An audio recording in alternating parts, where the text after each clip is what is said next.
അഖിൽ മാരാർ, അഖിൽ കോട്ടാത്തല അല്ലെങ്കിൽ Akhil Raj, big boss വിന്നറായ Akhil Marar ഏറ്റവും ഒടുവിൽ പോലീസിന്റെ പിടിയിലായിരിക്കുന്നു എന്നാണ് അറിയാൻ സാധിക്കുന്നത്. റൂമറാണ്, 100% ഉറപ്പിക്കാൻ കഴിയില്ല. കൊട്ടാരക്കര പോലീസ് അഖിൽ മാരാറിനെ കസ്റ്റഡിയിൽ എടുത്തിരിക്കുന്നു. അതിന്റെ പ്രധാന കാരണം മുകളിൽ നിന്നും വിളി വന്നിരിക്കുന്നു. DGP ഉൾപ്പെടെയുള്ള ആളുകൾ അഖിൽ മാരാറിനെ കസ്റ്റഡിയിൽ എടുക്കണമെന്നുള്ള നിർദ്ദേശം കൊട്ടാരക്കര പോലീസിന് നൽകിയിരിക്കുന്നു. അഖിൽ മാരാറിനെ സപ്പോർട്ട് ചെയ്യാനോ അല്ലെങ്കിൽ അഖിൽ മാരാറിനെ ഈ ഒരു ഘട്ടത്തിൽ രക്ഷപ്പെടുത്താനോ എന്തുകൊണ്ട് ഒരാളും വന്നില്ല? അത് തന്നെയാണ് ഏറ്റവും വലിയൊരു ചോദ്യം ഇവിടെ ഉയരുന്നത്. അഖിൽ മാരാറിനെതിരെ ചുമത്തിയിരിക്കുന്ന വകുപ്പുകൾ 152 BNS. ഞാൻ കഴിഞ്ഞ ദിവസം പറഞ്ഞിരുന്നു. അതായത് പഴയ 124 IPC, ഇപ്പോഴത്തെ 152 BNS. വലിയ വകുപ്പാണ്. അജ്മൽ കസബ് അല്ലെങ്കിൽ ബോംബുണ്ടാക്കി പൊട്ടിക്കാൻ ശ്രമിച്ച ഒരുത്തനെയൊക്കെ ചുമത്തിയ വകുപ്പാണ്, വലിയ വകുപ്പാണ്. 7 വർഷം മുതൽ ജീവപര്യന്തം വരെ ശിക്ഷ കിട്ടാം.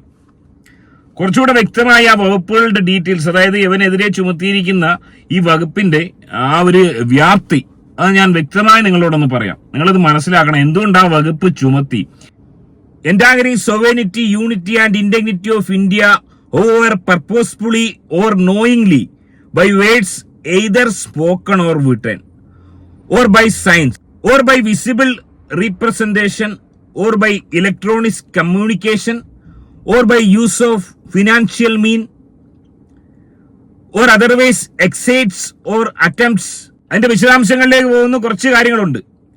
ഏറ്റവും ഒടുവിൽ പറയുന്നത് ഈ വകുപ്പ് പ്രകാരം 7 വർഷം വരെ അല്ലെങ്കിൽ ജീവിത അവസാനം വരെ തടവ് കിട്ടാൻ സാധ്യതയുള്ള ഒരു വകുപ്പാണ്. അഖിൽ മാരാറിന്റെ ഭാര്യ രാജലക്ഷ്മി ഓർത്ത് വലിയ ദുഃഖമുണ്ട്. ആ കുട്ടികളെ ഓർത്ത് ദുഃഖമുണ്ട്.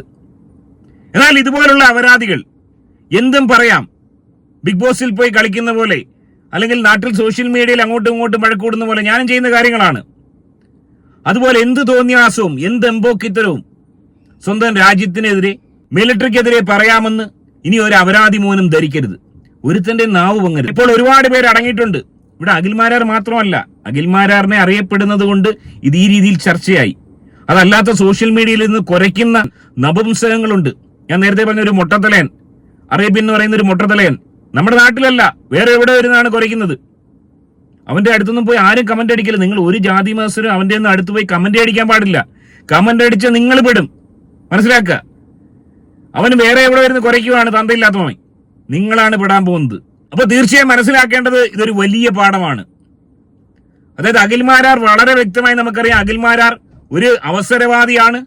അവസരത്തിനൊത്ത് ആരെയും മാറ്റിപ്പറയുന്ന ഒരു പ്രകൃതക്കാരനാണ്. ഈ ഒരു അവസരത്തിൽ കോൺഗ്രസിനെ സൂചിപ്പിക്കാനും VD സതീശനെ സൂചിപ്പിക്കാനും അതിലൂടെ കോൺഗ്രസിന് ഇല്ലാത്ത വലിയൊരു പാഠവുമുള്ള, അതായത് ആരെയും അടിച്ചിരുത്താൻ സർഗശേഷിയുള്ള ഒരു പാഠവുമുള്ള ഒരു നേതാവായി കോൺഗ്രസിൽ അറിയപ്പെടാൻ അദ്ദേഹം ആഗ്രഹിച്ചു. BJP നിന്നിട്ട് കാര്യമൊന്നുമില്ല. BJP കേരളത്തിൽ അഖിൽ മാരാർ നിന്നിട്ട് എന്താ കാര്യമുള്ളത്? സോഷ്യൽ മീഡിയയിൽ കുറച്ച് സപ്പോർട്ട് കിട്ടും. മറുനാടൻ്റെയൊക്കെ ഫോളോവേഴ്സ്, അങ്ങനെയുള്ള ആളുകളൊക്കെ സപ്പോർട്ട് ചെയ്യുന്നുള്ളതല്ലാതെ പ്രത്യേകിച്ച് സാമ്പത്തികമായോ അല്ലെങ്കിൽ ഈ പറഞ്ഞ കണക്ക് സ്ഥാനമാനങ്ങളോ ഒന്നും അഖിൽ മാരാറിന് BJP കിട്ടാൻ പോകുന്നില്ല. കമ്മ്യൂണിസ്റ്റിലോട്ട് പോകാനും പറ്റത്തില്ല. ഇവിടെ ഏറ്റവും അധികം പണി കിട്ടിയിരിക്കുന്നത്, ഏറ്റവും അധികം പണി കൊടുത്തിരിക്കുന്നത് DGP അടക്കം ഇടപെടാൻ കാരണം പിണറായിയാണ്. പിണറായി ഇവൻ കുറച്ച് കാലമായിട്ട് തെറി പറയുന്നു. പിണറായിയുടെ ഭരണം, മോഡിയുടെ ഭരണം ഒക്കെ കറപ്റ്റഡ് ആയിരിക്കാം, പ്രശ്നങ്ങളുണ്ടായിരിക്കാം. അതൊക്കെ നമുക്ക് വിമർശിക്കാൻ ശരി തന്നെയാണ്. പക്ഷെ ഇതുപോലുള്ള അവസരങ്ങൾ വരുമ്പോൾ അവര് നല്ല രീതിയിൽ പ്ലേ ചെയ്യും. കൊട്ടാരക്കര പോലീസ് നല്ല രീതിയിൽ പണിയെടുത്തു, നല്ല രീതിയിൽ. അതായത് അഖിൽ മാരാർ ചിന്തിച്ചത് ഇതൊരു സ്റ്റേഷൻ ജാമ്യത്തിൽ പോകുന്ന കേസാണ്. സ്റ്റേഷനിൽ വിളിച്ചു വരുത്തി ഒരു വാണിംഗ് തന്ന് പറഞ്ഞു വിടും.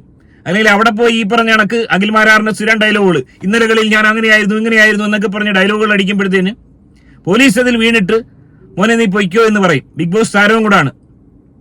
ഈ അപരാധിമോ മനസ്സിലാക്കാതെ പോയത് നരേന്ദ്രമോദി ശോഭയോ പിണറായി വിജയൻ ജുനൈസോ അല്ല, അവിടെയാണ് പിഴച്ചത്. എന്നിട്ട് ആ സംഭവിച്ച പിഴവ് തിരുത്താൻ ശ്രമിച്ചോ? അതില്ല. ഇന്ന് വീണ്ടും പോസ്റ്റ് ഇട്ട് വെല്ലുവിളിച്ചിരിക്കുകയാണ്. ആരെയൊക്കെയാണ് വെല്ലുവിളിക്കുന്നത്?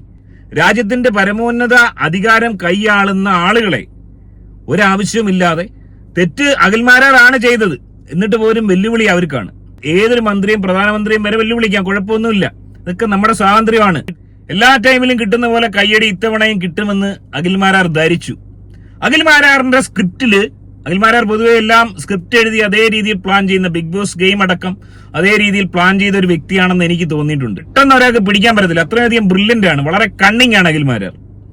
അപ്പൊ ആ രീതിയിൽ ഒരു സ്ക്രിപ്റ്റ് വർക്ക് നടത്തിയാണ് ഈ ഒരു വിഷയം അവതരിപ്പിച്ചത്. മോഡിയും ഇന്ത്യൻ മിലിറ്ററി ഈ അവസരത്തിൽ വിമർശിക്കുന്നതിലൂടെ കേരളത്തിലെ ഒരു ജനസമ്മതനായ കോൺഗ്രസ് നേതാവായി മാറാം എന്ന് ധരിച്ചു. വലിയ മണ്ടത്തരമായി പോയി. അഖിൽമാരാറിനെ പോലെ പാഠമുള്ള ഒരു വ്യക്തിക്ക് ഇത് ഉണ്ടാകാൻ പാടില്ലായിരുന്നു. അതിന്റെ ഫലം ഈ പറഞ്ഞ കണക്ക് ഏറെ വീട്ടുകാരടക്കം അഖിൽമാരാറിന്റെ അച്ഛൻ ഒരുപക്ഷെ അച്ഛനും അമ്മയൊക്കെ പൊട്ടിക്കരയുന്നുണ്ടാവും. കാരണം പിടികൊടുക്കാൻ നിവൃത്തിയില്ല. പിടിച്ചെന്നാണ് അറിയാൻ കഴിയുന്നത്. പിടികൊടുക്കാൻ നിവൃത്തിയില്ല. ജാമ്യമില്ല, ജാമ്യം കിട്ടത്തില്ല. സെഷൻസ് കോടതി വാദം കേൾക്കും, ജാമ്യം കിട്ടത്തില്ല. കിട്ടാനുള്ള യാതൊരു സാധ്യതയുമില്ല. അദ്ദേഹം വിചാരിച്ചത് ഈ പറഞ്ഞ കണക്ക് പോലീസ് സ്റ്റേഷൻ ജാമ്യം, ഒരു വാണിംഗ്, അല്ലെങ്കിൽ എന്തെങ്കിലും ഒരു 183 182 വല്ല ഇട്ടൊരു FIR പേരിനും വേണ്ടി അത് ചെയ്യുമെന്നാണ് ആശാൻ കരുതിയത്. ഇത്തരം കേസുകളാണ് അഖിൽമാരാറിന് ഇതിനു മുമ്പ് വന്നിട്ടുള്ളത്. സ്റ്റേഷൻ ജാമ്യം കിട്ടുന്ന അടിപിടി കേസുകൾ, അത്തരം കേസുകളാണ് ഇദ്ദേഹം ഇതിനു മുമ്പ് കൈകാര്യം ചെയ്ത് വിജയിപ്പിച്ചിരിക്കുന്നത്. അതുപോലെ ആയിരിക്കും ഇതെന്ന് അഖിൽമാരാർ ചിന്തിച്ചു. അതിന്റെ ഒരു പ്രധാന കാരണം പൊടുന്നനെ, അതായത് BJP സപ്പോർട്ടർ പോലെ നിന്നിട്ട് പൊടുന്നനെ മാറുകയും കോൺഗ്രസിലോട്ട് പോകാൻ ശ്രമിക്കുകയും at the same time Pinarayi വിരോധിയുമായിരുന്നു, കമ്മ്യൂണിസ്റ്റ് വിരോധിയുമായിരുന്നു.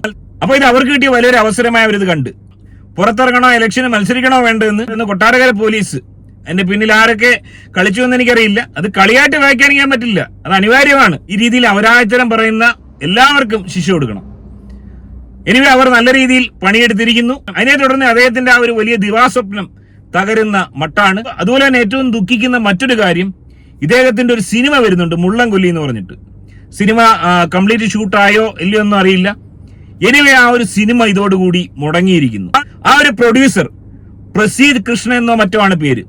അദ്ദേഹം ഈ ഒരു അവസരത്തിൽ ഇതുപോലൊരു ദുരന്തത്തിന് മുമ്പിൽ പോയി തല വെച്ചു കൊടുത്തത് ഏറെ ദൗർഭാഗ്യകരം. അദ്ദേഹത്തിന്റെ വിധി അത് തന്നെയാണ് ഞാൻ മനസ്സിലാക്കുന്നത്. ഇതുപോലുള്ള അപരാധിത്തരം കാണിക്കുന്ന ഓരോ അപരാധി മക്കൾക്കും ഇതൊരു പാഠമാണ്. സോഷ്യൽ മീഡിയയിൽ ഇരുന്ന് ചീത്തവിളി അടിയും നടത്തുന്ന പോലല്ല രാജ്യദ്രോഹ പ്രവർത്തനങ്ങളും അത്തരം സ്റ്റേറ്റ്മെന്റുകളും പറയുന്നത്. അതുകൊണ്ട് തന്നെ ആ രീതിയിൽ വ്ലോഗുകൾ ചെയ്യുന്ന, മതസ്പർദ്ധ ദേശസ്പർദ്ധ വളർത്തുന്ന വീഡിയോകൾ ചെയ്യുന്ന എല്ലാ അപരാധി മക്കളെയും കസ്റ്റഡിയിൽ എടുക്കുക തന്നെ ചെയ്യും, യാതൊരു സംശയമില്ല. പല ആളുകളും നിരീക്ഷണത്തിൽ തന്നെയാണ്. ഏറ്റവും മികച്ച തീരുമാനം പോലീസിന്റെ. ഇനി ഈ വിഷയത്തിൽ നിങ്ങളുടെ അഭിപ്രായം കമന്റായി രേഖപ്പെടുത്തുക. ആദ്യമായി ചാനൽ കാണുന്ന ഒരു വീഡിയോ ഒന്ന് ലൈക്ക് ചെയ്ത് ചാനൽ ഒന്ന് സബ്സ്ക്രൈബ് ചെയ്ത് കാണാൻ ശ്രമിക്കുക. മറ്റൊരു വീഡിയോ ആയിട്ട് കാണാം. ബൈ.